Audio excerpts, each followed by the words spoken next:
सावन में शिव के साथ शक्ति की साधना, मूल्यों की तलाश के लिए जीवन में शिव तत्व की खोज जरूरी है।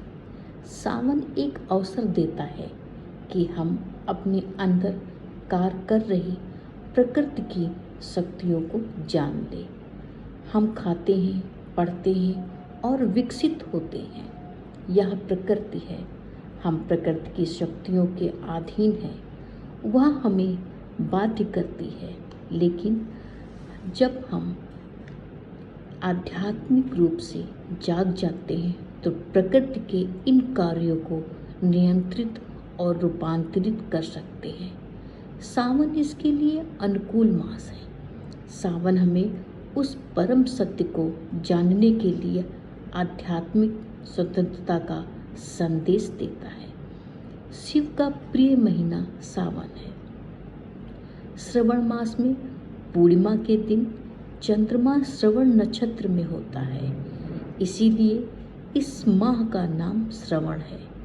भारतीय परंपरा में कहा गया है कि श्रवण मास में ही समुद्र मंथन से 14 रत्न प्राप्त हुए थे। इसमें एक था हलाहल विष।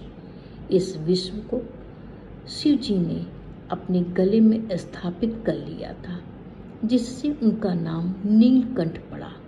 विष के जलन को रोकने के लिए सभी देवताओं ने उन पर गंगा जल डाला।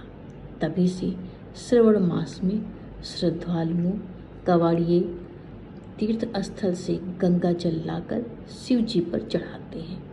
सावन भी महादेव की तरह गर्मी से तपती धरती को बूंदों की बारिश से तृप्त करता है। जीव जंतु और प्रकृति के लिए सृजन का काल है। जीवन में शिव की प्राप्ति के लिए यह माह सबसे उत्तम है। सावन कहता है कि शिव को देखो, जो आशा के प्रतीक है। जीवन रस के लिए प्रकृति को देखना अनिवार्य है। प्रकृति के विविध रूपों में शिव ही मुस्कुराते हैं, प्रेम का बीज रोपते हैं, बूंदों की बौछार करते हैं, वह सृजन का आधार बनाते हैं।